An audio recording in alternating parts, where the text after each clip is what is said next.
Senhor, por favor, não corte esse bolo. Você enlouqueceu, é só uma funcionária, tirem ela daqui. Não, tem algo dentro dele, eu vi com meus próprios olhos. Se isso for mentira, você nunca mais pisa nesta casa. Então olhe agora, antes que seja tarde demais. Ela trocou o copo sem que ninguém a visse, e o milionário entendeu que devia a vida a ela. Ei, você aí de avental, há quanto tempo trabalha aqui? Porque parece que hoje é seu primeiro dia e também o último. A voz de Rodrigo Castellanos atravessou o salão do Elite Grand como uma lâmina sobre seda, fria, precisa, feita para cortar diante de todos, sem sujar as mãos. 42 clientes viraram a cabeça ao mesmo tempo. Os talheres de prata ficaram suspensos sobre os pratos. O pianista no canto do fundo continuou tocando mais 3 compassos antes de perceber que algo no ambiente havia mudado. Valentina Reis não se moveu. Não porque estivesse paralisada de medo, mas porque, em seus 28 anos de vida, aprendera que homens como Rodrigo Castellanos esperavam exatamente isso. O tremor, o pedido imediato de desculpas, as mãos unidas ao peito, os olhos marejados. Ela apenas segurou a bandeja preta com as 2 mãos, olhou para a toalha branca da mesa número 8 e respirou. Peço desculpas. Senhor, disse com voz uniforme, em que posso servi-lo? Rodrigo Castellanos tinha 55 anos, 112 milhões de dólares, em contas que ele mesmo já havia deixado de contar, e o antigo hábito de confundir poder econômico com direito sobre as pessoas. Usava um terno de cashmere cinza Oxford, que custava mais do que o salário mensal de qualquer garçonete do restaurante. Na lapela, brilhava uma pequena insígnia dourada. O C entrelaçado do Grupo Castellanos, o maior consórcio imobiliário e farmacêutico do norte do país. Diante dele, do outro lado da mesa, Andrés Fuentes observava a cena com aquela expressão de quem já viu o espetáculo muitas vezes e já não encontra nele nem graça, nem desconforto. 45 anos. Sócio minoritário. Homem de números mais do que de palavras. Bebia água mineral e esperava. Em que pode me servir? Repetiu Rodrigo, virando-se para Andrés com um sorriso, que não era sorriso. É isso que ela pergunta. A senhora me serve o vinho errado. Traz o pão quando já terminamos as entradas. E agora derrama isso. Apontou com o indicador para a pequena mancha de molho que havia caído no canto da toalha, exatamente aqui, onde eu apoio o braço. Mas me pergunta em que pode me servir. Valentina olhou para a mancha. Era mínima. Do tamanho de uma moeda de 10 pesos. Ninguém em uma mesa de negócios normal teria notado. Permita-me trocar a toalha imediatamente. Senhor, disse ela. Não, respondeu Rodrigo com calma absoluta. Permita-me falar com o seu gerente imediatamente.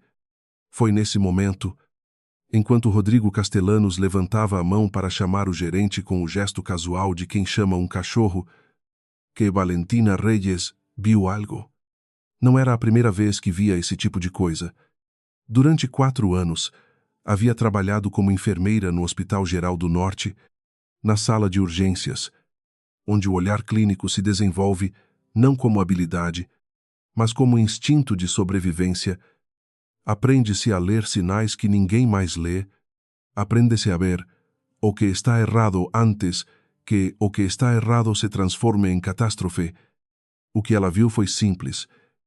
No fundo do copo de água de Rodrigo Castellanos, quase dissolvido, quase invisível sobre o cristal lapidado de baccarat que o Elite Grand usava nas mesas de primeira categoria. Havia algo, um resíduo, uma camada finíssima, branca, flutuando levemente acima do gelo. Valentina levou exatamente 2 segundos para processar o que via. No primeiro, o reconhecimento. Aquilo não era mineral. Não era calcário. Não era nada que pertencesse à água. No segundo, a decisão. O gerente do restaurante, Fernando Ibáñez, chegou à mesa número 8 com a velocidade e a deferência que Rodrigo Castellanos inevitavelmente produzia em qualquer estabelecimento onde colocasse os pés. Era um homem de 50 anos, magro, com o cabelo perfeitamente penteado para o lado e um sorriso profissional tatuado no rosto havia décadas. Dom Rodrigo. Que prazer ter-lo conosco esta tarde. Há algo em que eu possa... Esta senhorita... Rodrigo não usou o nome de Valentina, porque nunca se dera ao trabalho de ler-lo no crachá. Não está à altura do padrão do seu restaurante. Sugiro que a transfira para uma seção menos exigente ou que gentilmente a convide a procurar trabalho em outro lugar. Fernando Ibanes assentiu com a mesma expressão de quem assina um documento sem ler. Olhou para Valentina por um instante apenas, com uma mistura de desculpa e covardia nos olhos. Claro. Dom Rodrigo. Peço desculpas em nome do estabelecimento. Valentina segurou a bandeja. Olhou para Fernando. Olhou para Rodrigo. Olhou para o copo e então, com o movimento mais natural do mundo, como se estivesse simplesmente fazendo seu trabalho, porque naquele momento era exatamente isso que fazia, estendeu a mão direita, pegou o copo de água de Rodrigo Castellanos e o colocou sobre a bandeja. Permita-me trazer água fresca. Senhor, disse. Este copo está servido há algum tempo. Rodrigo a encarou com o tipo de irritação que alguém sente quando não entende por que suas ordens não são cumpridas imediatamente. Eu não pedi água fresca. Pedi que você fosse embora. Eu ouvi. Senhor. Valentina sustentou o olhar dele sem elevar a voz. Sem recuar.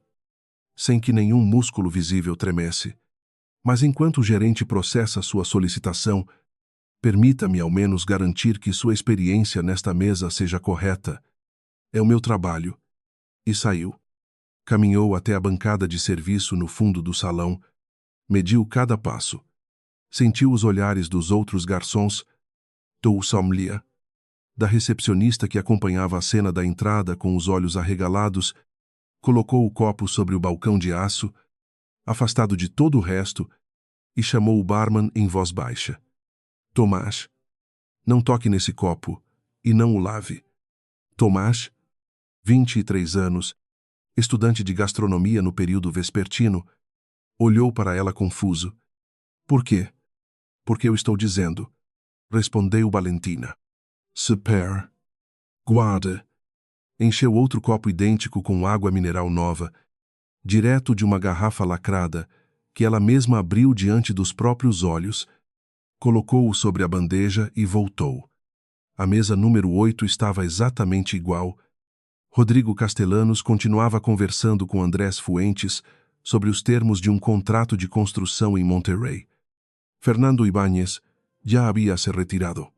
O copo anterior de água, original, aquele que ela havia trocado, estava agora diante de Andrés, que o havia pego sem perguntar, como fazem as pessoas que bebem sem prestar atenção ao que bebem.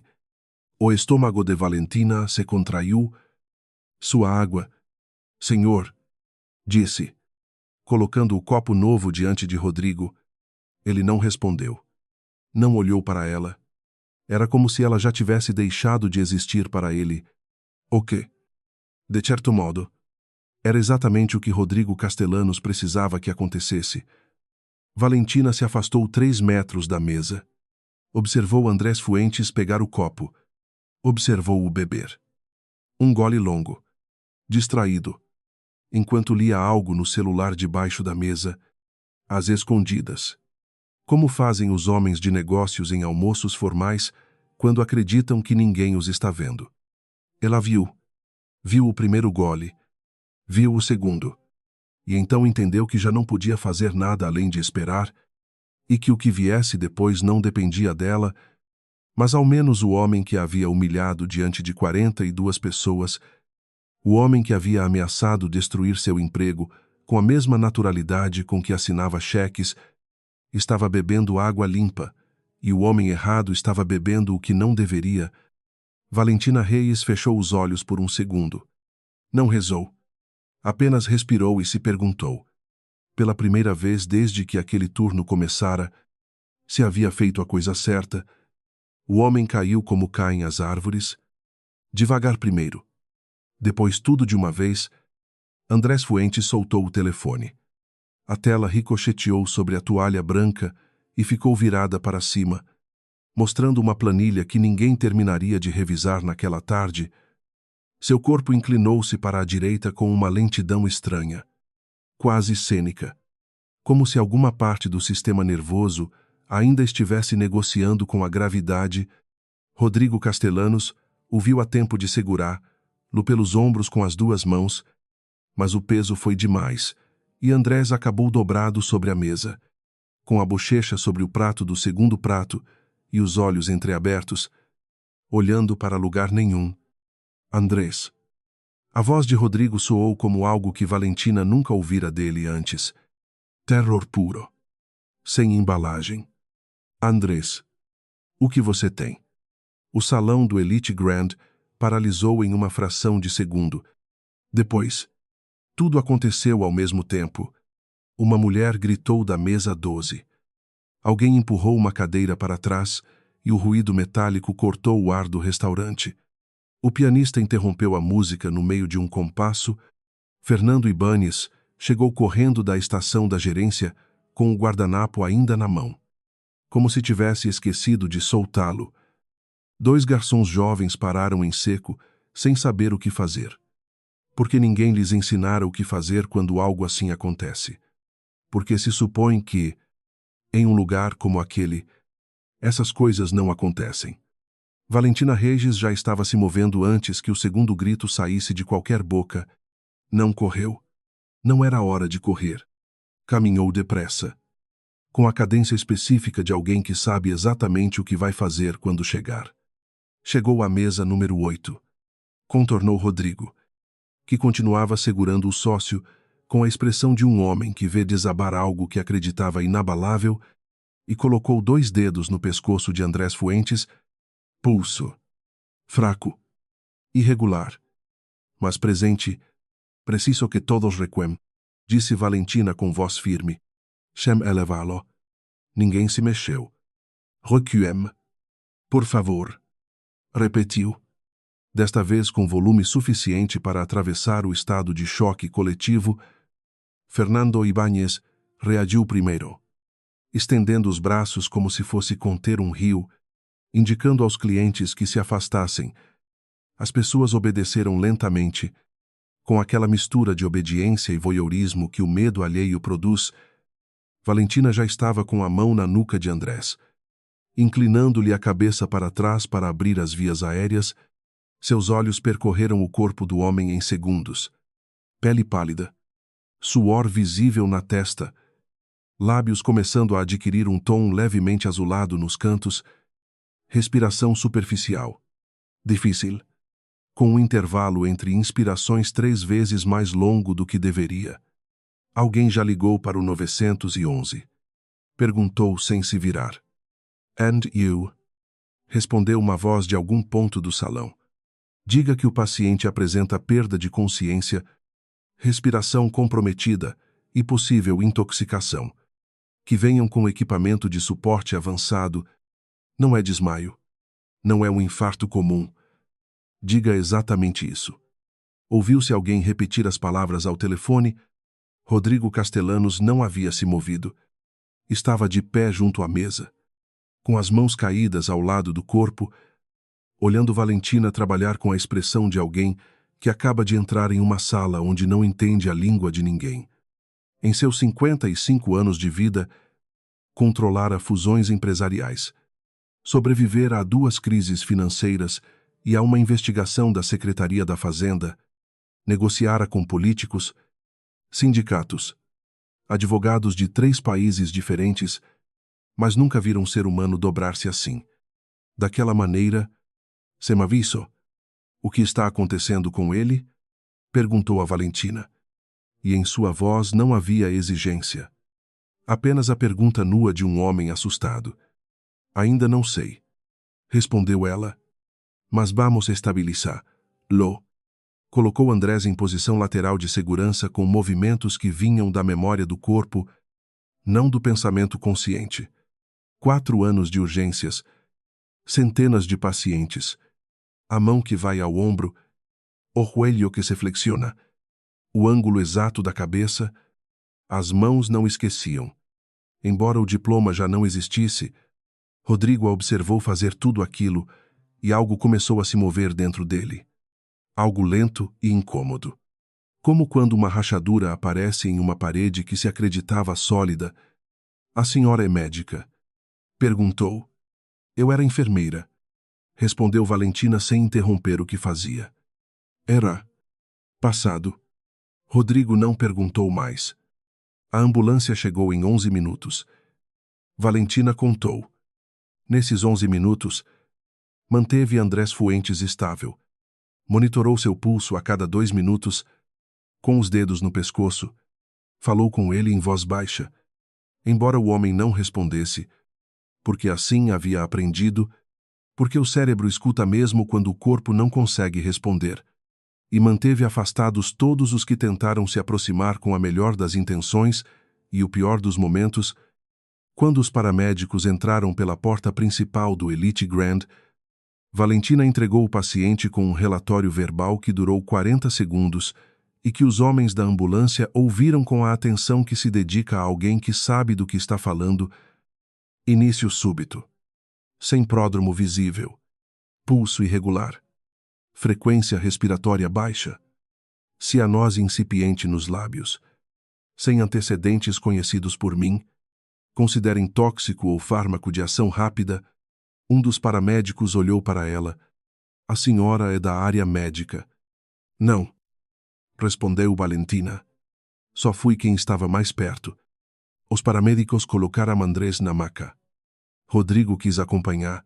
Luz e um dos técnicos indicou que ele poderia ir ao hospital por meios próprios, que não havia espaço na ambulância. Rodrigo Castellanos, pela primeira vez em muitos anos, obedeceu sem discutir.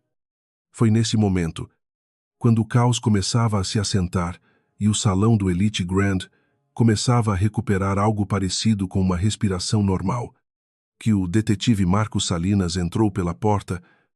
Não era detetive de homicídios. Era da unidade de delitos especiais. E estava ali porque alguém, nunca ficou claro quem, se um dos clientes, ou o próprio Fernando Ibáñez, havia ligado não apenas para o 911 de urgências médicas, mas também para a polícia, mencionando a palavra veneno na mesma frase em que mencionava o nome de Rodrigo Castellanos. Marcos Salinas tinha 48 anos, rosto de quem dormia mal havia 15, e o costume de olhar os lugares antes de olhar as pessoas. Percorreu o salão com os olhos, viu a mesa vazia, o prato caído, o telefone ainda virado para cima sobre a toalha, os copos, e viu Valentina Reis de pé junto à bancada de serviço, com o uniforme ligeiramente desalinhado e as mãos que ainda não sabiam bem o que fazer consigo mesmas agora, que já não havia nada urgente a atender. O barman Tomás aproximou-se dela em voz baixa. Valentina, tem um policial? Vi, disse ela. O que eu faço com o copo? Aquele que você me mandou guardar? Valentina levou um segundo. Não toque nele. Ei, se alguém perguntar, diga que fui eu que pedi para você guardar. Exatamente isso. Sem acrescentar nada, Tomás assentiu com a seriedade de quem entende que está no meio de algo que ainda não compreende por completo. Marcos Salinas atravessou o salão com um passo tranquilo. Parou primeiro diante de Fernando Ibáñez. Trocou 4 palavras com ele. E o gerente apontou para Valentina com um gesto quase imperceptível. O detetive virou a cabeça. Seus olhos e os de Valentina se encontraram do outro lado do restaurante. Ela não baixou o olhar. Ele caminhou até ela. Boa tarde, disse Salinas, tirando uma pequena caderneta que parecia ter sobrevivido a vários anos de bolso. A senhora é a garçonete que atendia à mesa onde ocorreu o incidente. Sim, respondeu Valentina. E a senhora é quem manipulou os copos do senhor Castellanos e do acompanhante dele durante o almoço. A palavra manipulou caiu no ar entre os dois como uma pedra em água parada. Valentina deixou cair.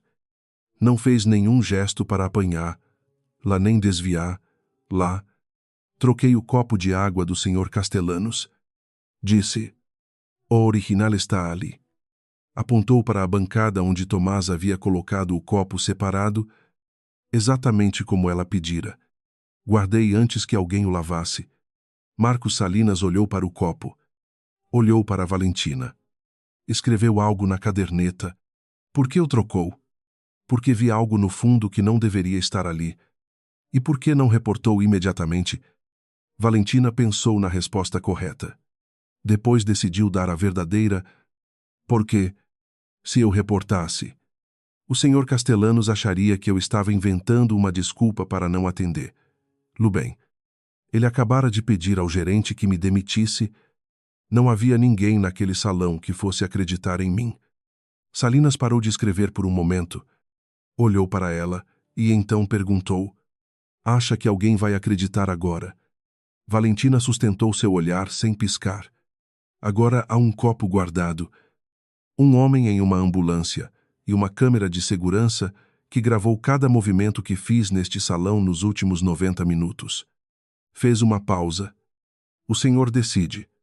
Do outro lado do restaurante, Rodrigo Castellanos, que ainda não havia saído para o hospital porque algo o retinha naquele lugar, sem que pudesse nomear, observou a conversa entre o detetive e a garçonete da entrada do salão, viu a postura de Valentina, a calma, a ausência de medo, e pensou sem querer pensar, sem ter ainda nenhuma razão lógica para pensar, que aquela mulher sabia exatamente o que havia feito e que havia feito por ele, o que era impossível, porque ela não tinha nenhuma razão no mundo para salvar sua vida, nenhuma que ele conhecesse.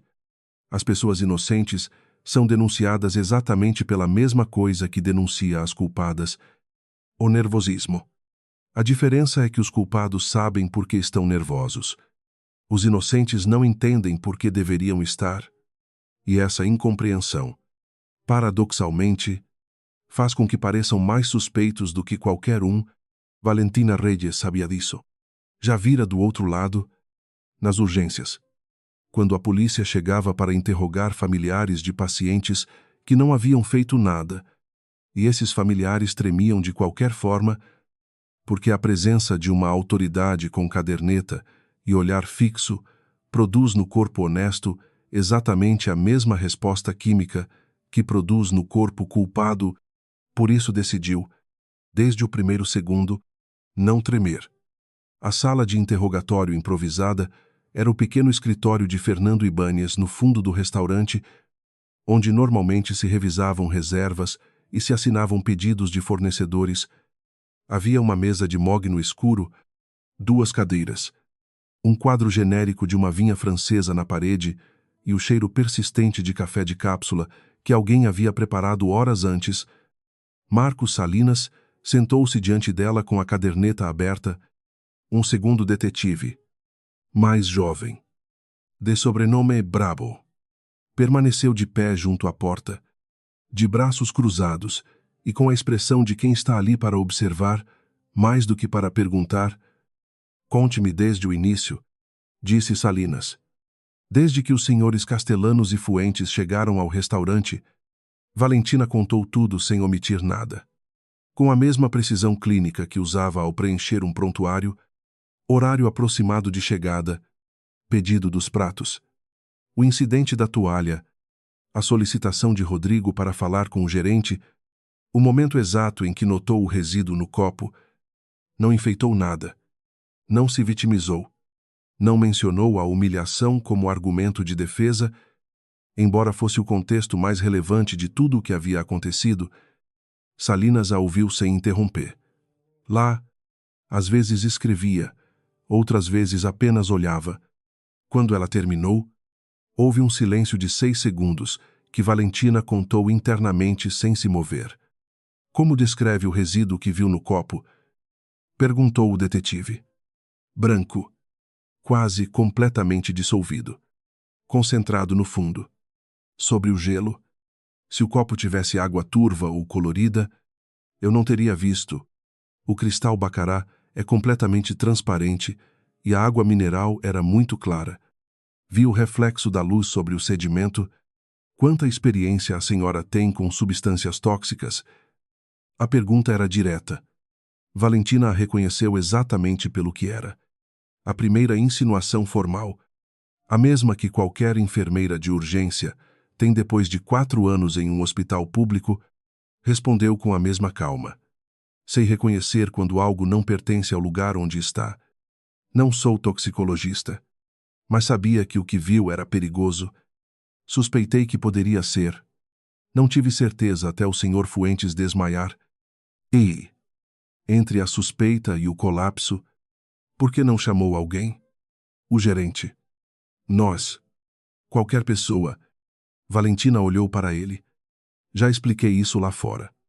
Explique outra vez. Por favor. Não era pedido. Era técnica. Salinas queria ver se a história mudava na segunda volta. Valentina sabia disso e, por isso, repetiu com exatamente as mesmas palavras. Na mesma ordem. No mesmo tom. Porque era verdade, e a verdade não precisa ser ensaiada para ser consistente. Salinas assentiu levemente quando ela terminou. O copo que a senhora guardou já está no laboratório, disse. Teremos resultados preliminares em algumas horas. Fechou a caderneta por um momento. Preciso fazer uma pergunta e quero que pense antes de responder. Pode perguntar. A senhora conhece o senhor Rodrigo Castellanos ou o senhor Andrés Fuentes fora deste restaurante? Valentina pensou. Não porque precisasse de tempo para lembrar, mas porque a pergunta tinha 2 respostas possíveis, e ambas eram verdadeiras, e ela precisava decidir qual dar primeiro. O senhor Fuentes. Não. Respondeu. O senhor Castellanos. De nome. Sim. Reconheci-o de vista quando entrou no restaurante. Salinas voltou a abrir a caderneta. De onde o conhece? De uma história que não tem nada a ver com o que aconteceu hoje, em uma investigação, senhorita Reyes. Eu decido o que tem relação e o que não tem. Valentina assentiu. Tem razão. Respirou.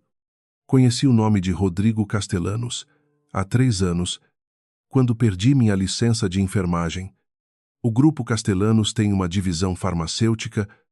Essa divisão fez parte de um processo em que se questionou a cadeia de fornecimento de medicamentos no hospital onde eu trabalhava. Fui apontada como responsável por uma irregularidade que não cometi. Perdi minha licença. Encontrei trabalho aqui. Salinas agora escrevia depressa.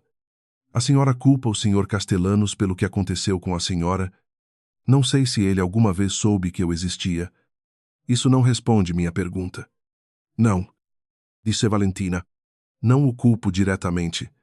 Culpo um sistema em que os pequenos pagam pelas consequências dos erros dos grandes. Se o senhor Castellanos faz parte desse sistema, então sim. Mas não vim a este restaurante cobrar dívida nenhuma. O detetive bravo. Junto à porta. Moveu-se apenas um pouco. Cruzou os braços de outro modo. Valentina notou. Como chegou a trabalhar aqui? Perguntou Salinas. Por uma amiga que conhecia o gerente. A senhora sabia que o senhor Castellanos era cliente frequente do Elite Grand. Pausa. Soube quando comecei a trabalhar aqui e não pedi para não atender a mesa dele. Nunca me designaram para ele até hoje. Por que hoje? 2 garçons ligaram dizendo que estavam doentes esta manhã. Fernando redistribuiu as sessões. Salinas a encarou por um longo momento. Depois escreveu algo que Valentina não conseguiu ler de cabeça para baixo, do seu ângulo. Senhorita Reyes. Vou ser direto com a senhora.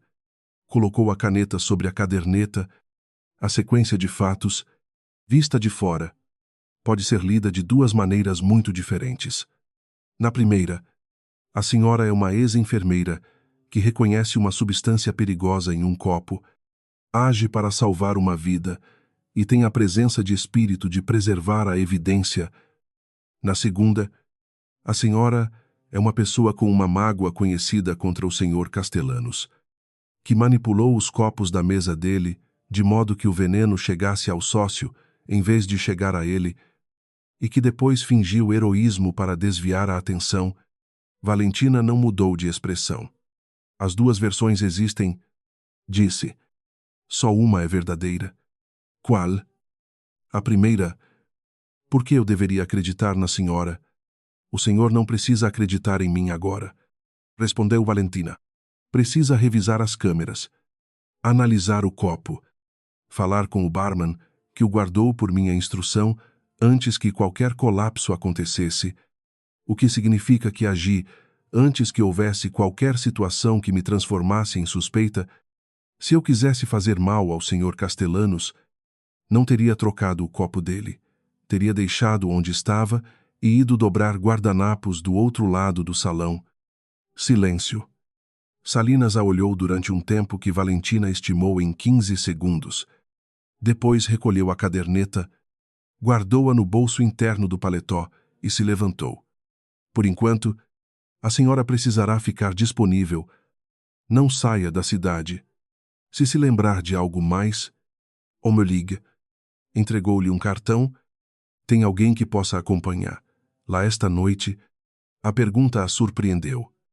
Não porque fosse inesperada em termos de protocolo, mas porque foi formulada em um tom que não era o de um detetive encerrando um interrogatório. Era o tom de alguém que perguntava de verdade. Sim, disse Valentina. Tenho alguém. Não era completamente verdade, mas também não era completamente mentira. Salinas assentiu. Dirigiu-se à porta. Parou com a mão no batente. Uma última coisa, disse sem se virar totalmente. O Sr. Castellanos quer falar com a senhora antes de ir ao hospital.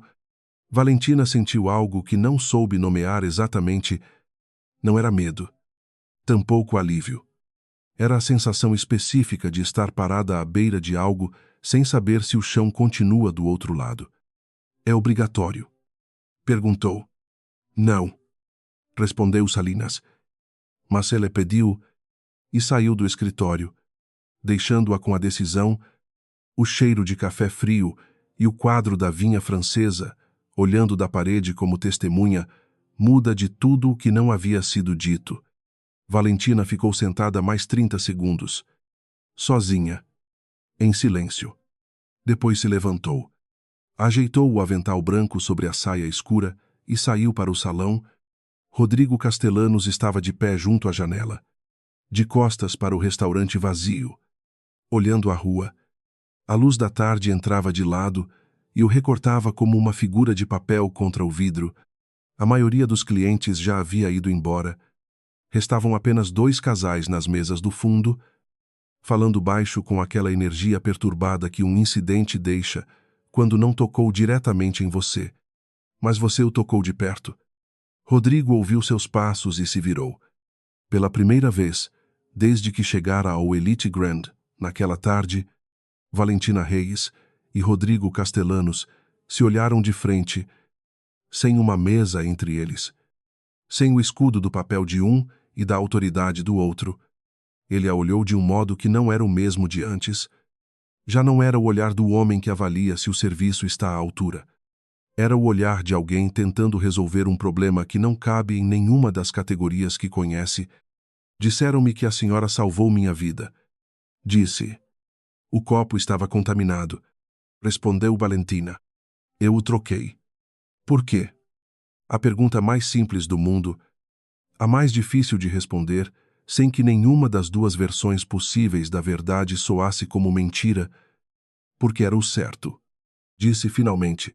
Rodrigo Castellanos olhou para ela por um longo momento, e nesse momento algo em seu rosto, na arquitetura precisa de sua segurança, no ângulo exato de sua mandíbula, moveu-se de uma maneira que ele não teria permitido se pudesse controlar.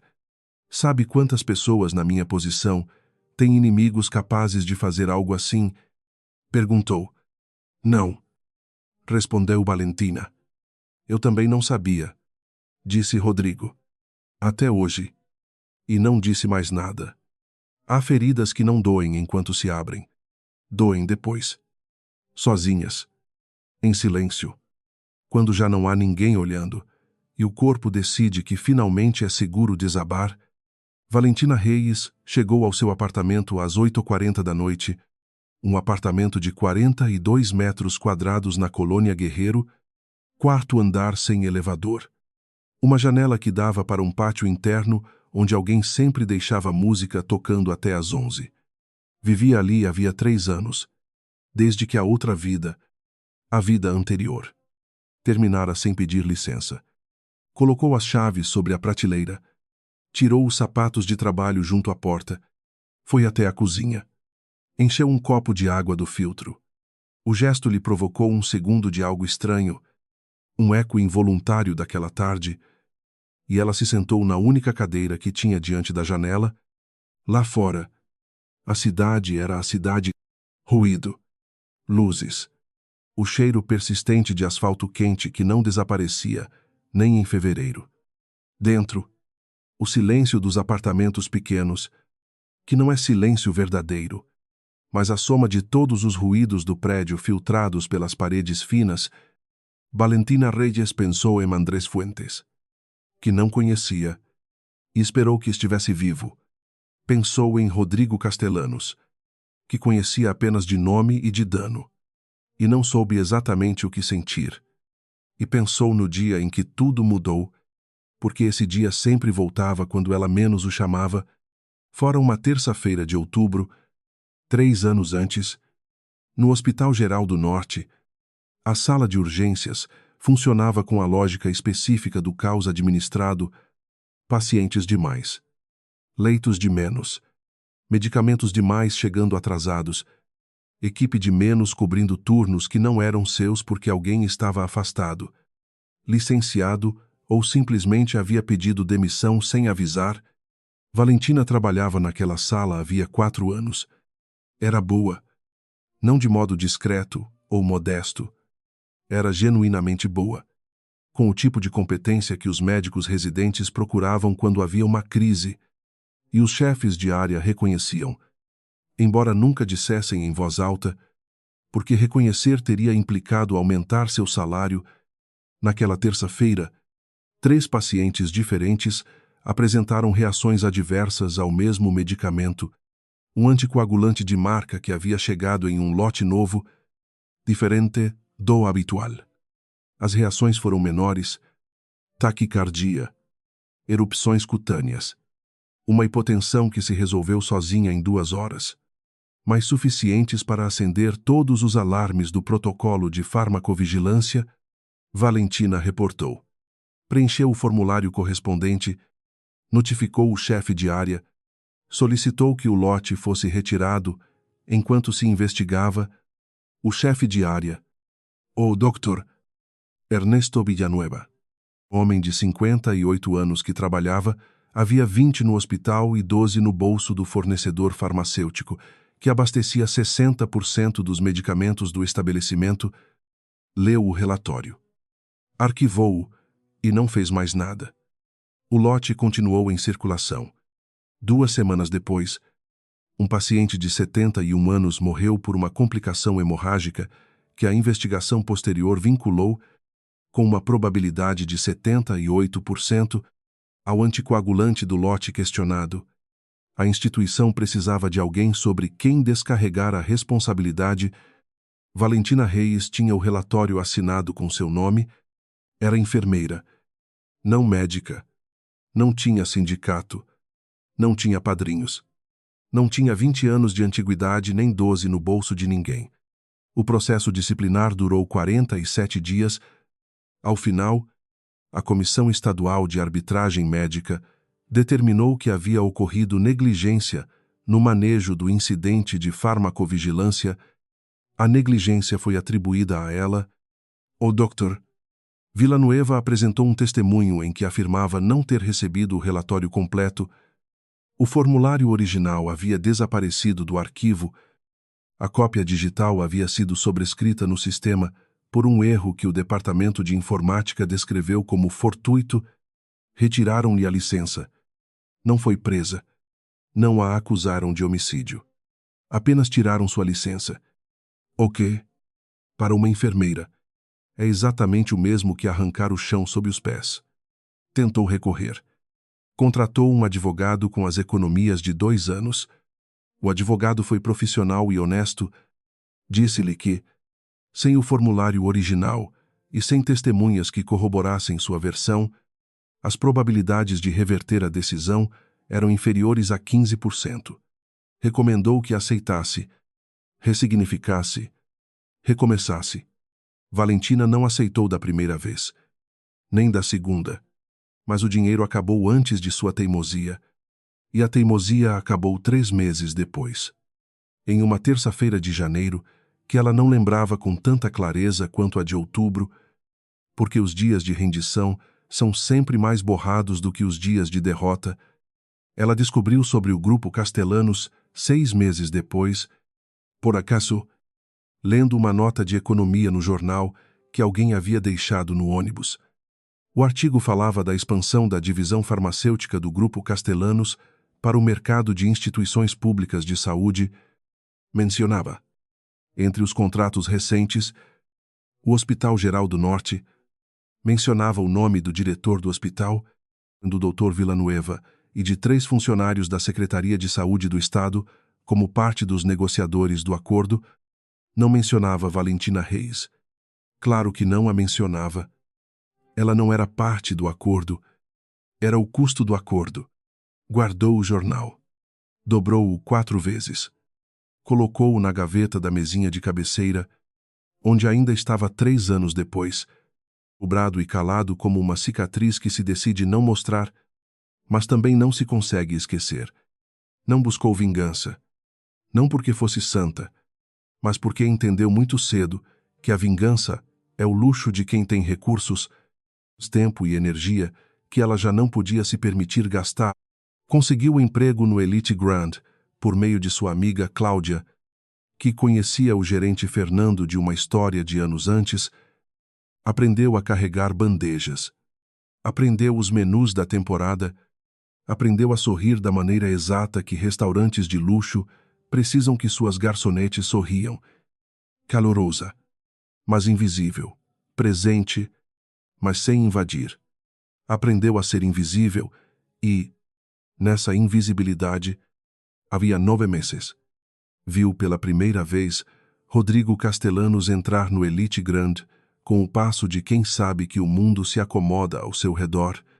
Reconheceu imediatamente, não pelo rosto, que nunca vira pessoalmente, mas pela insígnia dourada na lapela, o C entrelaçado, o mesmo que aparecia no cabeçalho do jornal dobrado em sua gaveta. Não fez nada. Não disse nada a ninguém. Não pediu para ser transferida de seção. Apenas continuou sendo invisível, que era o que sabia fazer. E disse a si mesma que aquele homem não merecia que ela gastasse nem um segundo de energia adicional com ele. Dizia isso a si mesma até aquela tarde, quando o destino, o acaso ou a estranha geometria das coincidências a colocou exatamente onde estava, com exatamente aquele copo na mão. O telefone tocou às 9h40, número desconhecido. Valentina hesitou. Atendeu. Senhorita Reyes. Era a voz do detetive Salinas. Desculpe ligar tão tarde. Os resultados preliminares do laboratório chegaram antes do esperado. Valentina apertou o copo de água entre as mãos. O que encontraram? Acenocumarol em concentração alta. Es um anticoagulante de uso médico que, nessa dose, provoca hemorragias internas. O Sr. Fuentes está estável graças ao atendimento muito rápido. Se tivesse bebido o copo inteiro, ou se o atendimento tivesse demorado 20 minutos a mais, não terminou a frase. Não precisava. O Sr. Castellanos teria morrido em 1 ou 2 horas sem que ninguém entendesse exatamente por quê. Valentina não disse nada.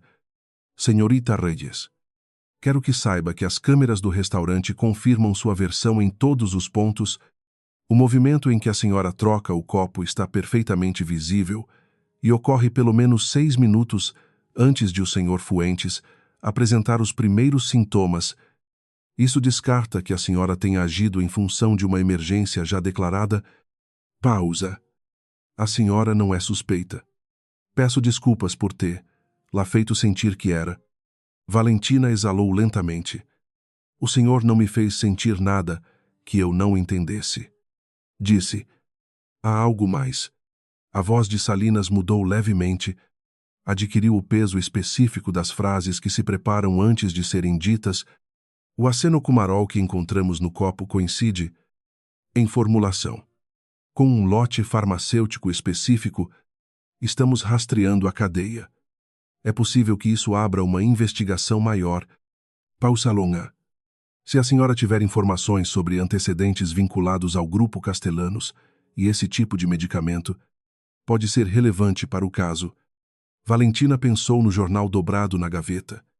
Pensou no Dr. Villanueva, no formulário desaparecido, nos 47 dias de processo, no advogado profissional e honesto que lhe recomendara desistir.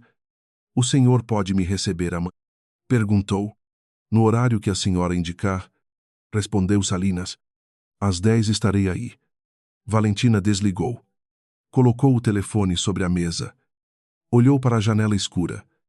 O reflexo opaco do próprio rosto no vidro. 3 anos. 3 anos de invisibilidade. De bandejas. De sorrisos calibrados. De uma gaveta que nunca se abria por completo e de um copo de água que mudou tudo, não da maneira que ela teria imaginado. Não com gritos, nem com justiça declarada, nem com alguém admitindo o que lhe haviam feito, mas dessa maneira silenciosa, lateral, quase absurda, salvando a vida do homem cuja empresa destruíra sua carreira, sem que ele soubesse, sem pedir nada em troca, sem sequer ter certeza de que algum dia importaria, mas importava. Valentina Reis soube naquele momento, olhando seu próprio reflexo no vidro escuro, com a cidade ruidosa ao fundo e o jornal ainda dobrado na gaveta, importava porque era verdade, e porque as coisas verdadeiras, ainda que demorem anos, finalmente pesam mais do que as mentiras que as cobrem. A verdade não chega de golpe. Chega como chega o amanhecer. Primeiro, uma linha quase imperceptível no horizonte. Depois, uma cor que não existia um momento antes. Depois, a luz inteira derramando-se sobre tudo o que a escuridão estivera escondendo. Às 10 da manhã do dia seguinte, Valentina Reis entrou nas instalações da Unidade de Delitos Especiais com o jornal dobrado na mão, não o original, esse deixara na gaveta. Preservado com a fidelidade irracional com que se guardam as provas das injustiças, ainda que nunca se pense em usá-las, levava uma fotografia que ela mesma tirara com o telefone, nítida, com a matéria completa visível, o cabeçalho do jornal e a data no canto superior direito. Marcos Salinas a recebeu em uma sala pequena com uma mesa de metal e 2 copos de café que ele mesmo trouxera da máquina do corredor. Ofereceu-lhe um. Ela aceitou. Sentaram-se. Valentina falou durante 40 minutos. Contou tudo. O lote farmacêutico, as 3 reações adversas, o formulário de farmacovigilância, o Dr.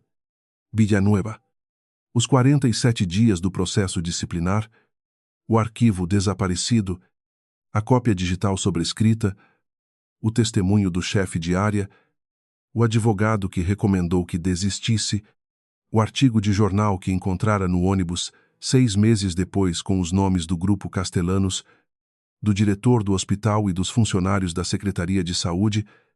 Salinas não a interrompeu uma única vez. Quando ela terminou, o detetive olhou para o café por um momento, depois olhou para ela. Por que não apresentou essa informação antes à imprensa? A outra autoridade? A algum organismo de direitos? Porque sem o formulário original, eu não tinha prova de nada. Disse Valentina. Tinha apenas uma história que qualquer advogado do grupo Castellanos teria enterrado em 3 audiências. E agora? Agora há um homem no hospital com acenocumarol no sangue. O mesmo tipo de medicamento que estava no lote que reportei há 3 anos. E há uma investigação aberta que tem os recursos para rastrear o que eu nunca pude. Salinas assentiu devagar. Pegou a caneta. Senhorita Reyes, O que a senhora está me dizendo tem implicações que vão muito além do incidente no restaurante. Entende isso? Entendo. E, ainda assim, quer que faça parte do processo, faz 3 anos que não posso trabalhar naquilo que estudei, naquilo em que sou boa. Na única coisa que me importava fazer, Valentina olhou para ele sem dramatismo, com a serenidade específica de quem carrega a dor, até que ela já não doa mais do que o suportável. Sim, quero que faça parte do processo. Os resultados completos do laboratório chegaram naquela mesma tarde. O acenocumarol encontrado no copo do Elite Grand não era uma formulação genérica, tinha uma assinatura química particular, um estabilizante específico, uma proporção de concentração que correspondia a uma fabricação concreta, que os peritos da unidade identificaram em menos de 4 horas de análise comparativa.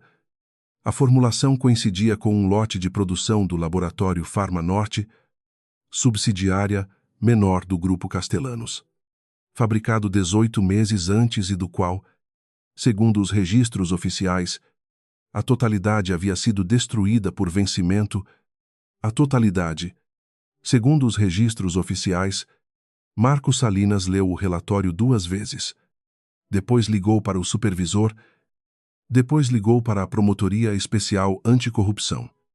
Depois, ao fim de uma cadeia de ligações que tomou o resto da tarde, alguém com mais patente que ele assinou um mandado de busca para as instalações da Pharma Norte no estado de Nuevo León. Naquela mesma noite, o nome de Rodrigo Castellanos apareceu no processo não como vítima potencial, mas como titular da empresa cuja subsidiária havia produzido o veneno que quase o matou. A ironia tinha uma geometria perfeita e completamente implacável. Rodrigo Castellanos soube disso às 8 da noite, quando seu advogado corporativo, o licenciado Gerardo Ponce, ligou para ele no hospital, onde continuava esperando notícias de Andrés Fuentes. Rodrigo, preciso que você escute isso com calma. Nunca na minha vida ouvi nada bom depois dessa frase. A promotoria está investigando a Pharma Norte. O veneno do restaurante saiu de lá.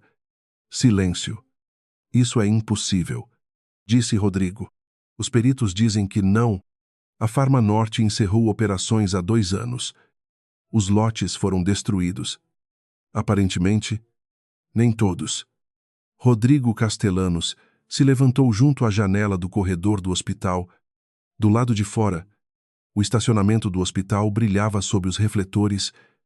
Lá dentro, em algum quarto do 3º andar, Andrés Fuentes continuava conectado a monitores por culpa de um medicamento que saíra de uma empresa que carregava seu sobrenome. Quem tinha acesso a esses lotes? Perguntou Rodrigo. E sua voz já não era a mesma daquela manhã no restaurante. Tinha um fio diferente.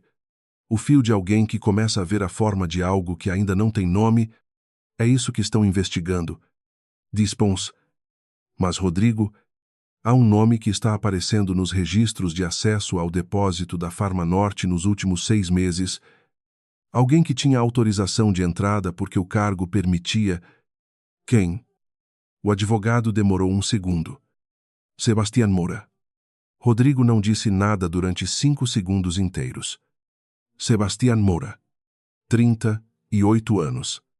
Assistente executivo do escritório central do Grupo Castellanos havia 7 anos. O homem que coordenava sua agenda, que reservava seus restaurantes, que sabia em quais mesas Rodrigo Castellanos costumava se sentar quando almoçava no Elite Grand, que sabia que naquele dia ele teria um almoço com Andrés Fuentes na mesa número 8. Localizem-no, disse Rodrigo. Já estamos tentando. Esta manhã, ele não foi ao escritório. O telefone está desligado. Andrés Fuentes recebeu alta da unidade de terapia intensiva 72 horas depois do incidente. Tinha o braço esquerdo enfaixado por causa de um acesso venoso e o rosto de alguém que viu de perto algo que preferia não ter visto. Rodrigo estava ali quando lhe deram a notícia de que poderia passar para um quarto comum. Disseram-me que foi a garçonete, disse Andrés, quando ficaram a sós no quarto. Sim. Aquela que você queria que demitissem. Rodrigo não respondeu imediatamente. Sim, disse finalmente. Andrés o olhou com a expressão tranquila de quem ainda tem morfina suficiente no organismo para não precisar ser cruel. Que bom que não obedeceram você, disse. Valentina soube dos avanços da investigação por Salinas, que ligava todos os dias com atualizações que não tinha obrigação de dar, mas que dava mesmo assim, talvez porque entendesse que ela fazia parte daquilo de uma maneira que os procedimentos formais não sabiam nomear. Contou sobre a Farma Norte. Contou sobre o lote não destruído. Contou o nome de Sebastián Mora. Valentina ouviu tudo sem interromper. Sabem por que ele fez isso? Perguntou quando Salinas terminou. Ainda não o encontramos. Mas estamos rastreando movimentos financeiros. Parece que Mora tinha uma dívida com certos sócios do Sr. Castellanos que não conseguiu pagar. Alguém ofereceu cancelar, lá em troca de um serviço. Um serviço, repetiu Valentina. Não era pergunta. É assim que funciona, disse Salinas. Com a fadiga específica de quem passa décadas vendo como funciona, o Sr. Castellanos tem inimigos com recursos. Um deles encontrou alguém dentro da casa. Valentina pensou nisso. Na fragilidade específica do poder, quanto maior você é, mais portas tem. E quanto mais portas tem, mais entradas possíveis existem para aqueles que querem lhe fazer mal. Detetive, disse. Mais uma coisa. Diga. O caso do Hospital Geral do Norte. O formulário. Ou Dr. Villanueva. Isso também pode ser investigado agora. Salinas levou um momento. Se o acenocumarol do copo sair do mesmo circuito que o lote de 3 anos atrás, então sim.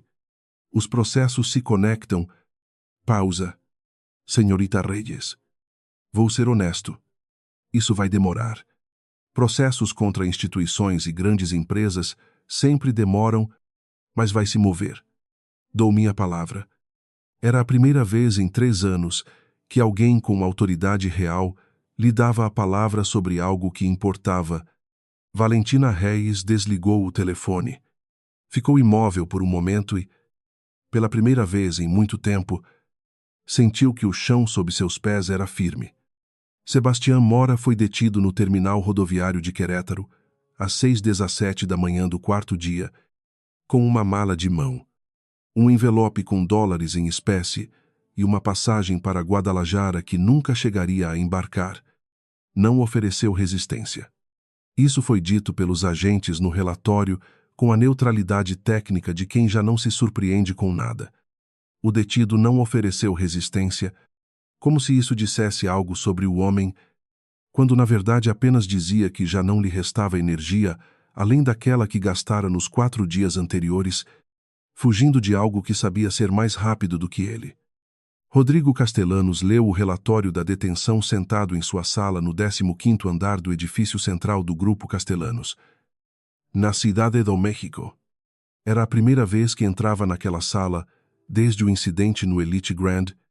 Passara os dias anteriores entre o hospital, seu apartamento e reuniões com seu advogado Ponce, que chegava carregando processos e saía carregando mais perguntas do que respostas. A sala tinha o mesmo cheiro de sempre. Couro das poltronas. Papel novo da impressora. O perfume leve da planta de bambu que sua assistente anterior... Não, Mora.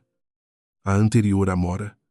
Lhe dera de presente 5 anos antes em seu aniversário, e que continuava viva por razões que Rodrigo atribuía ao fato de que plantas, ao contrário das pessoas, não precisam que ninguém lhes dê atenção para sobreviver. Leu o relatório. Dobrou-o. Colocou-o sobre a mesa. Sebastián Mora. 7 anos. 7 anos em que aquele homem coordenara sua vida cotidiana com uma eficiência que Rodrigo dera por garantida da mesma forma como se dá por garantida a água quente no chuveiro. Presente. Invisível. Óbvia. Até que de repente não está. 7 anos de agenda. Reservas. Viagens coordenadas. Documentos assinados no prazo. Mensagens respondidas, antes que Rodrigo se lembrasse de las enviado, e em algum ponto desses 7 anos, sem que Rodrigo soubesse, sem que nenhuma das pessoas ao redor detectasse, alguém fizera uma oferta a Sebastián Mora, e Mora decidira aceitá-la. A dívida era real, 400 mil pesos com um agiota, ligado a um grupo de sócios minoritários que Rodrigo excluíra de um contrato de construção em Monterrey, havia 2 anos, em uma decisão que ele tomara em 15 minutos sobre uma planilha e que, para aqueles sócios, significara perder uma fonte de renda de que precisavam mais do que Rodrigo estimara. Horizons. Mais exatamente, mais do que se dera ao trabalho de estimar. O dinheiro produz ressentimentos com a mesma facilidade com que produz amizades. A diferença é que os ressentimentos duram mais. Os sócios excluídos encontraram Mora, ofereceram cancelar sua dívida. Mora aceitou. E o plano foi tão simples em sua mecânica quanto devastador em sua intenção. Alguém com acesso ao depósito da Farma Norte, com conhecimento do itinerário de Rodrigo, com capacidade de reservar uma mesa específica em um restaurante específico, podia construir uma situação em que o veneno chegasse ao copo sem que ninguém o visse chegar.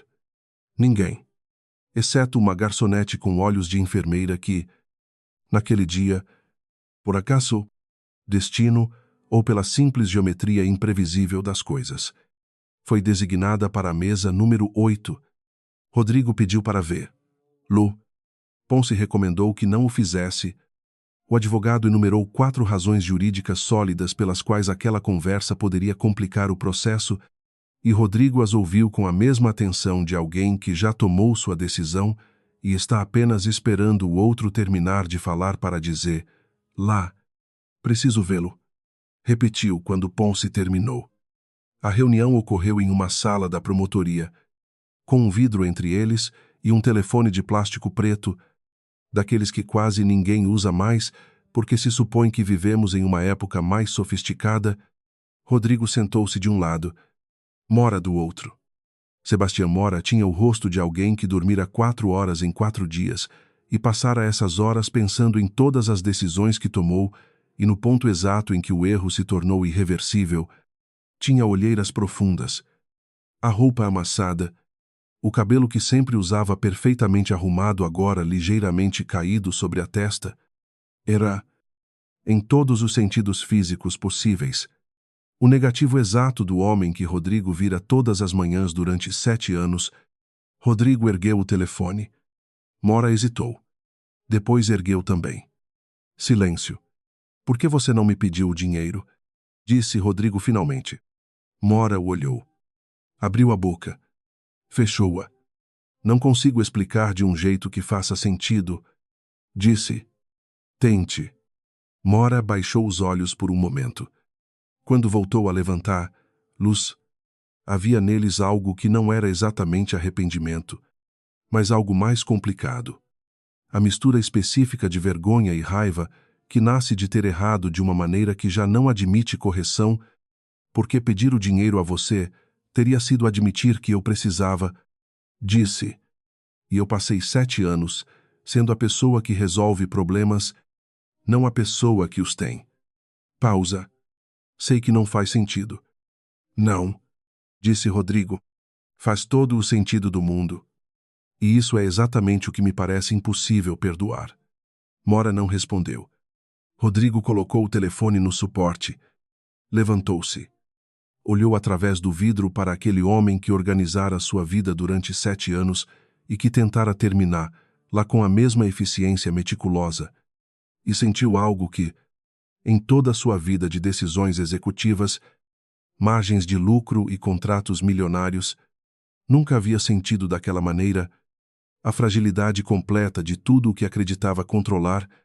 Saiu da sala sem voltar a olhar. Naquela tarde foi procurar Valentina Regis. Não telefonou antes. Não enviou mensagem. Simplesmente chegou ao Elite Grand, porque era o único lugar onde sabia que poderia encontrar, lá, mas Valentina não estava no restaurante. Fernando Ibáñez. Visivelmente desconfortável, informou que lhe dera uma semana de folga diante das circunstâncias e entregou o número de telefone dela com a resignação de quem sabe que não tem autoridade para negar isso a Rodrigo Castellanos. Rodrigo ligou do carro. Senhorita Reyes. Uma breve pausa. Sim. Sou Rodrigo Castellanos. Outra pausa. Mais longa. Oisai, disse ela. Reconheço a voz. Quero falar com a senhora pessoalmente. Se possível. Sobre o quê? Sobre tudo o que não disse outro dia no restaurante e sobre algumas coisas que acabei de descobrir que deveria ter sabido há 3 anos. O silêncio que se seguiu durou exatamente 7 segundos. Rodrigo os contou sem querer. Há uma cafeteria na Álvaro Obregón chamada La Mañanera, disse Valentina. Amanhã, às 11. Estarei lá. A cafeteria era exatamente o tipo de lugar que Rodrigo Castellanos não frequentava. Mesas pequenas, cadeiras de madeira sem estofamento, o cardápio escrito à mão em uma lousa, o cheiro de café de panela impregnando até a roupa. Não havia sommelier. Não havia toalha branca. Não havia ninguém que soubesse seu nome nem se acomodasse ao espaço que ele ocupava. Valentina já estava ali quando ele chegou. Vestia roupas de rua. Semi-uniforme, sem-avental, jeans escuros, uma blusa azul marinho. O cabelo solto em vez do coque do restaurante. Era a primeira vez que Rodrigo a via fora do contexto do Elite Grand. Por um segundo, realmente a reconheceu, o que lhe provocou um desconforto que não soube classificar. Sentou-se diante dela, pediu um café sem consultar o cardápio. Encontraram Mora. Disse: Oisai. Respondeu Valentina. O detetive Salinas me avisou. Salinas mantém a senhora informada. Sim. Rodrigo assentiu levemente. Como se isso explicasse algo que ele ainda tentava entender. Também sei sobre o Hospital Geral do Norte. Disse. Sobre o Dr. Villanueva. O lote farmacêutico. E o que aconteceu com a senhora há 3 anos. Fez uma pausa. Ponce me mostrou o processo esta manhã. A promotoria já tem uma linha direta entre o acenocumarol do restaurante e o circuito de distribuição irregular da Farma Norte, o mesmo circuito que forneceu ao hospital 3 anos atrás. Valentina o olhou, sem dizer nada. O que fizeram com a senhora foi uma injustiça, disse Rodrigo. E, embora eu não tenha ordenado diretamente, saiu de uma engrenagem que leva meu nome. Isso eu não posso desconhecer. Não, disse Valentina. Não pode. Vim pedir desculpas. Oisai. É suficiente. Valentina olhou para a xícara de café. Girou-a levemente entre as mãos. Um gesto pequeno, pensativo, que lembrou Rodrigo do movimento que ela fizera com o copo naquela tarde no restaurante. Controlado. Preciso. Sem pressa. Não. Disse finalmente. Não é suficiente. Mas é um começo. Rodrigo Castellanos olhou para aquela mulher que lhe salvara a vida, que fora destruída por uma máquina que carregava seu nome, que guardara um copo de evidência antes que alguém lhe pedisse, que respondera ao interrogatório de um detetive com mais compostura do que qualquer executivo que ele conhecia, e que agora lhe dizia que uma desculpa era um começo com a serenidade de alguém que esperou tanto que já não precisa se apressar. Sentiu algo que, em 55 anos de vida, aprendera a reconhecer muito tarde e muito poucas vezes o peso exato do que se deve a alguém que não pediu nada. Diga-me do que precisa, disse. E Valentina Reis olhou para ele e disse: há coisas que o dinheiro pode comprar e coisas que não pode. E a fronteira entre umas e outras é o único lugar onde homens ricos se tornam iguais a todos os outros. Rodrigo Castellanos levou 3 semanas para entender onde ficava essa fronteira com Valentina Reis. Nas 2 primeiras semanas, fez o que sabia fazer. Resolver problemas com recursos. Ligou para seu advogado Ponce. Ponce falou com os advogados certos. Os advogados certos falaram com a Comissão Estadual de Arbitragem Médica. O processo disciplinar de Valentina Reis foi reaberto sob o argumento de nova evidência surgida da investigação da Promotoria Especial Anticorrupção. O formulário de farmacovigilância, que fora dado como desaparecido, finalmente apareceu nos backups de um servidor do hospital que ninguém havia revisado porque ninguém tivera razão para revisar. Até então, o formulário estava completo. Tinha a assinatura de Valentina. Tinha a data.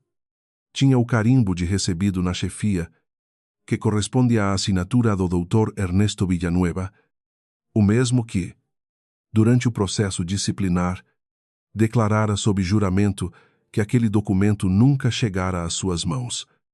Era mentira. O processo de revisão durou 14 dias, não 47 como o original.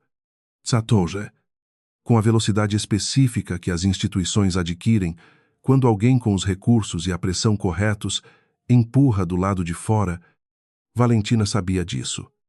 Não gostava completamente de saber, porque teria preferido que a velocidade viesse da justiça e não da influência, mas decidiu, em algum momento entre a cafeteria da Álvaro Obregón e aqueles 14 dias de espera, que injustiças reparadas pelos meios imperfeitos do mundo real eram preferíveis a injustiças perfeitamente documentadas que nunca são reparadas. Ao fim do 14º dia, a comissão emitiu uma resolução. A sanção imposta a Valentina Reis havia sido produto de uma avaliação incompleta e de testemunhos que a nova evidência contradizia. A licença de enfermagem ficava restituída com efeitos imediatos e retroativos desde a data original da suspensão. O Dr. Villanueva agora enfrentava um processo separado por falso testemunho. Esse processo sim demoraria, mas se moveria. Como Salinas havia dito, Rodrigo ligou para Valentina no dia em que a resolução saiu. Saiu. Disse. Oi, Zay. Respondeu ela. Salinas me ligou. Como se sente? Uma pausa. Como quando tiram de você uma pedra que carregou por tanto tempo que já tinha esquecido que carregava. Isa Brabson. De repente, sente o peso que não sentia, porque ele já fazia parte de você. Outra pausa. Estranho. Parece estranho. Rodrigo não disse nada por um momento. Quero lhe fazer uma proposta, disse. Finalmente, já me fez uma proposta. Esta é diferente da cafeteria. Estou ouvindo. A Fundação Médica do Grupo Castellanos tem uma área de gestão de programas de saúde comunitária. Está mal administrada porque nunca encontramos a pessoa certa para dirigi-la. Alguém que entendesse os sistemas de saúde por dentro, não a partir de uma mesa de escritório. Fez uma pausa. Quero oferecer o cargo à senhora. Silêncio. Já lhe disse na cafeteria que não quero trabalhar para o senhor, disse Valentina. Eu me lembro. Então esta não é a mesma proposta, disse Rodrigo. A da cafeteria era um cargo na minha empresa. Isto seria um cargo em uma fundação independente, com conselho próprio. Orçamento autônomo. A senhora responderia ao conselho. Não a mim. O Grupo Castellanos financia, mas não dirige. E o que o senhor quer em troca? Nada. Pessoas como o senhor sempre querem algo em troca. Sim, disse Rodrigo sem se preocupar em negar. Normalmente, sim. Mas acontece que me é difícil colocar preço na única pessoa que, em 55 anos, tomou uma decisão que beneficiava exclusivamente alguém que acabara de humilhá-la. Pausa. Faça o que quiser com a proposta. A senhora não tem obrigação nenhuma. Valentina ficou em silêncio por um longo momento. Vou pensar, disse. É tudo o que peço. Pensou durante 5 dias. Passou esses dias caminhando pelo bairro, tomando café em lugares que não era uma cafeteria da Álvaro Obregón, conversando com Cláudia, sua amiga, que a ouviu por 2 horas e, no fim, disse com a franqueza sem enfeites das amigas de verdade: minha filha, o homem lhe deve a vida. Devolveram sua licença. e ele está oferecendo um trabalho independente fazendo o que você sabe fazer. O que mais está esperando cair do céu? Pensou também sozinha no silêncio do apartamento de 42 metros quadrados, olhando a janela que dava para o pátio interno, pensou no que queria. Não no que merecia. Não no que era justo, mas no que genuinamente queria. Continuar sendo enfermeira. Ajudar pessoas que não podiam pagar para serem ajudadas. Fazer o trabalho para o qual havia estudado em um lugar onde esse trabalho importasse. No 5º dia, ligou para Rodrigo. Aceito a proposta da fundação, disse. Com condições. Diga. A primeira. A clínica. Quero que seja na Colônia Guerreiro. Não em uma área que convenha ao grupo Castellanos, em termos de imagem, na Guerreiro. Onde cresce. Onde as pessoas precisam de atendimento médico real e não têm como pagar. Aceito. A segunda. O nome da clínica não levará o nome Castellanos. Levará o nome do paciente que morreu há 3 anos por causa do lote farmacêutico, Dom Aurelio Mendoza. 71 anos. É esse o nome que irá na fachada. Silêncio do outro lado. Um silêncio longo.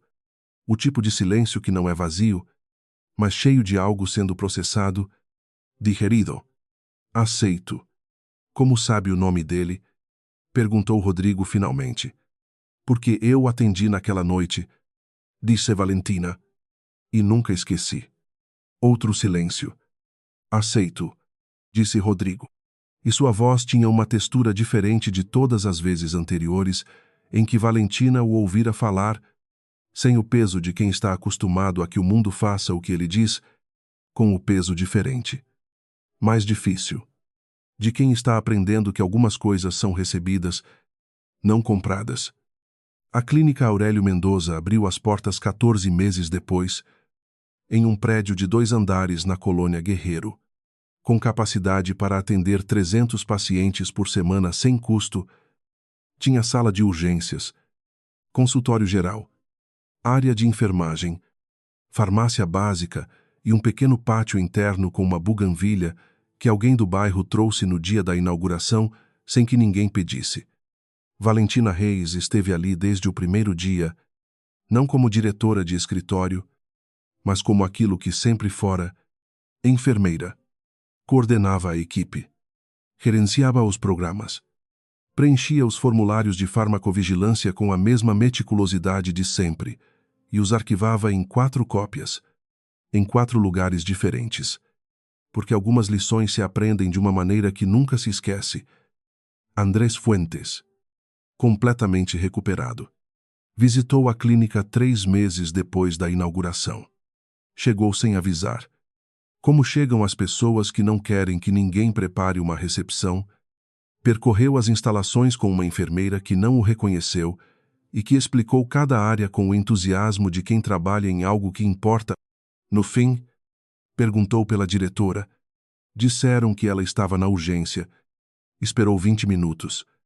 Valentina saiu ainda com as luvas postas e a expressão de quem não esperava a visita. Vim agradecer. Disse André. Eu deveria ter feito isso antes. O senhor não tinha obrigação nenhuma. Disse Valentina. Não. Aceitou ele. Por isso estou fazendo. Apertaram as mãos. Não foi uma cena dramática. Foi exatamente o que era.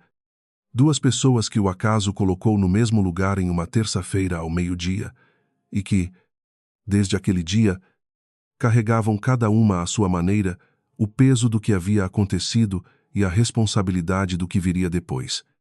Rodrigo Castellanos foi à clínica uma única vez, 6 meses depois da inauguração, em uma quarta-feira à tarde, em que não fez anúncio nem informou ninguém sobre sua visita. Desceu sozinho do carro, sem assistente, sem escolta, sem o abrigo do terno de cashmere. Usava uma jaqueta escura e óculos que Valentina nunca havia visto nele. Ficou parado diante da fachada por um momento, leu o nome nas letras de metal sobre a entrada, Clínica Aurélio Mendoza. Não disse nada. Valentina o viu da janela do segundo andar. Desceu.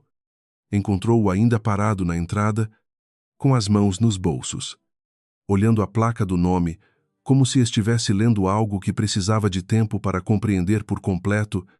Quer entrar? Perguntou ela. Não, disse ele. Não quero interromper. Só queria ver. Agora viu. Sim. Fez uma pausa. Olhou para a fachada mais uma vez. É exatamente como deveria ser. Não disse mais nada. Assentiu levemente.